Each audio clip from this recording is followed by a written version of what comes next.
క్షమాపణ చెప్పాలి. మోహన్ బాబు క్షమాపణ చెప్పాలి.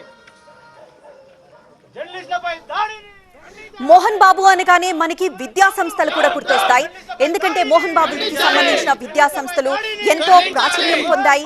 సో మోహన్ బాబు ఇంత గొప్ప విద్యా సంస్థల్ని నిర్వహిస్తున్న నేపథ్యంలో ఈ రోజు జరిగిన దాడి చూస్తుంటే మోహన్ బాబు అక్కడ చదువుకుంటున్న విద్యార్థులకు ఎలాంటి మెసేజ్ ఇస్తున్నట్లు, ఇప్పటికే మోహన్ బాబుకి సంబంధించిన కాలేజెస్ లో కానీ విద్యా సంస్థల్లో కానీ ఎంతో మంది ఎన్నోసార్లు అక్కడ విద్యార్థులు ధర్నాలు నిర్వహించిన దృశ్యాలు చూస్తున్నాం. కానీ ఈ రోజు మీడియాకి సంబంధించిన మీడియా మిత్రులందరూ మీడియాపై జరుగుతున్న దాడిని నిరసిస్తూ మోహన్ బాబు ఇంటి దగ్గరే కూర్చొని నిరసన వ్యక్తం చేస్తున్న దృశ్యాన్ని కూడా చూస్తున్నాం. ఒక పక్క అంత గొప్ప విద్యా సంస్థలు నిర్వహిస్తున్న మోహన్ బాబు విద్యార్థులకు ఇస్తున్న ఆ మెసేజ్ ఏంటి, మరోవైపు ఇటు ఎప్పటికప్పుడు ఒక సెలబ్రిటీ హోదా కానీ ఒక పెద్దరికంతో కానీ పెద్ద వ్యక్తిగా ఉన్న మోహన్ బాబు తనకి సంబంధించిన అన్ని యాక్టివిటీస్ ని కవర్ చేస్తున్న మీడియా మిత్రులపై ఆయన దాడి చేస్తూ ఏ మెసేజ్ ఇస్తున్నారు.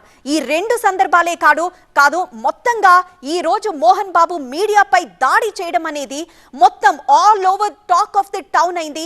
ఎందుకంటే విద్యార్థులకి సంబంధించి కానీ సినీ సెలబ్రిటీలకి సంబంధించి కానీ లేకపోతే ఇటు విలేకరులకి సంబంధించి కానీ మోహన్ బాబుకి సంబంధించిన రౌడీయిజం కానీ లేకపోతే మోహన్ బాబు కుటుంబంలో జరుగుతున్న ఇష్యూస్ కి సంబంధించి కానీ ఇవన్నీ ఒక్కసారి మళ్ళీ వెనక్కి తిరిగి చూసుకుంటే మోహన్ బాబు ఈ రోజు రియాక్ట్ అయిన తీరు కానీ మోహన్ బాబు మీడియా ప్రతినిధులపై ఉదయం నుండి దాడి చేస్తున్న దృశ్యాలు కానీ మరీ ముఖ్యంగా ఈ రోజు సాయంత్రం టీవీ9 ప్రతినిధి రంజిత్ పై దాడి చేసిన విధానం కానీ ఇవన్నీ చూస్తుంటే మోహన్ బాబు అసలు ఆయన ఏ పరిస్థితుల్లో ఉన్నారు, ఏ సిచ్యువేషన్లో ఉన్నారు అన్న విషయం మనం అర్థం చేసుకోవచ్చు. కానీ దాడుల వరకు అక్కడ సీన్ వెళ్తుంది అంటే మాత్రం ఇది కరెక్ట్ కాదు. ఆయన ఏ హోదాలో ఉన్న వ్యక్తి, ఆయన ఒక సెలబ్రిటీ, ఆయన లైఫ్ కానీ లేకపోతే ఆయన కెరియర్ కానీ లేకపోతే ఆయన ఫ్యామిలీ కానీ ఆయన ప్రతిసారి ఎన్నో వేదికలపై ఆయన ఇచ్చిన మెసేజెస్ కానీ ఇవన్నీ విన్న వాళ్ళు ఎవరైనా ఈరోజు మోహన్ బాబు ఇలా బిహేవ్ చేశారు అని అంటే నమ్మే సిచ్యువేషన్ కాదు. కానీ ఈ రోజు టీవీ9 ప్రతినిధి రంజిత్ పై మోహన్ బాబు దాడి చేసిన ఘటన మాత్రం అందరూ ప్రతి ఒక్కళ్ళు ఖండిస్తున్నారు.